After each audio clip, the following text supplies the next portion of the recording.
another episode of True Talk.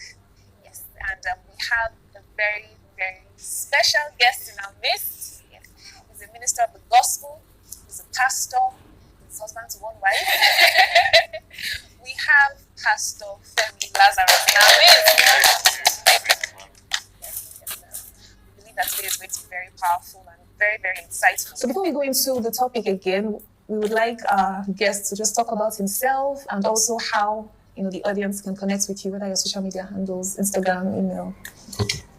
I'm Femi Lazarus. I'm the lead pastor of Fairlight Church here in the city of Ibadan, and we have some branches in Ife.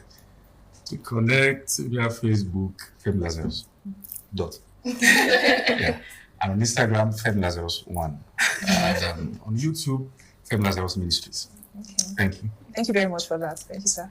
Okay, so as you might have guessed or sensed, the topic that I'll be treating today is being relevant in God's eyes. Being relevant in God's eyes. And this is a very important topic because the world has defined a lot of terminologies for us. According to the worldly standard, what does it mean to be relevant? Some people can believe that it means to be successful, academically rich, popular, influential, have affluence. That can be their definition of relevance. And rightly so in the eyes of unbelievers, but what is most important, as we are going to talk about today, is being relevant in the eyes of God. So is it that God has that same parameter for being relevant, or there's a different stake? I should say that. So what do you think? What's your concept? What comes to your mind when you hear being relevant in God's eyes?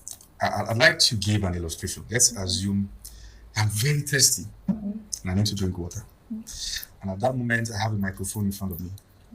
And the microphone is a useful tool, but not usable for that particular need.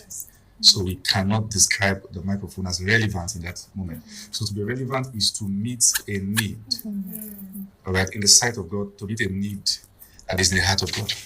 Whatever it is that is done to meet that need is what qualifies a man for relevance. I hope that.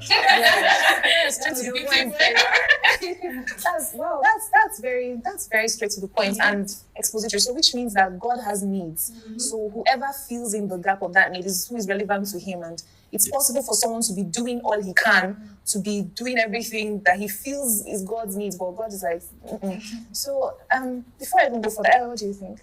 In fact, that was just hitting the nail on the head. And for me, it was very enlightening too, which also means that the person can be, running helter-skelter, doing things, busy for God. And God is saying, I haven't sent you to do this. This is not my assignment for you.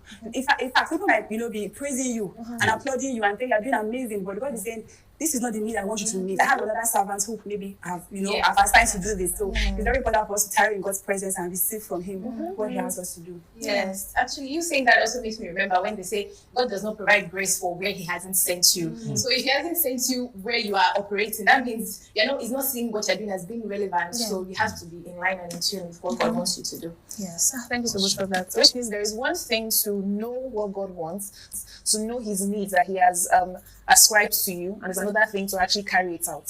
So what can you say about that? Knowing God's needs that He has ascribed to you. One thing I've discovered about God is that He speaks when He discovers that you are interested. And it is the one that seeks that finds, he that knocks that the door will be open to. Jeremiah 29:11, God was speaking. He said, I know the thought that I think towards you. They are thought of peace, not of evil, to give you an expected end. That is, He has an end in mind for what we are starting. All right? And being busy does not mean we're on our way to that end.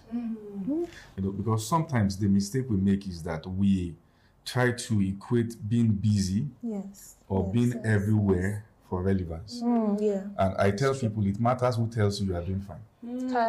Matters who tells you you are doing fine. If I set an exam question for students and someone outside the window is telling them, keep writing, you are doing well. Now, they have no stake in that. They will not be sitting down to mark it. They will not be there at the end of the day, And when I started thinking about this subject matter, I discovered that the only way to be relevant is to first shut ourselves away from the noise. There is always this chant from people that are grading you according to their own standards, their yardstick, what they believe should be done, what they believe should be right, you know. So when we come to that point that all that matters is what God has in mind, and we will not take any step until He has instructed it. At that point, you may not seem to be doing as much as what is obtainable out there. But in as much as you are hitting the mark, as far as God is concerned, you are relevant. Yes. Wow. There's so many points that as you're saying one, I'm holding on to okay, fine. I'm holding on to it. It's just so many points. Wow. But then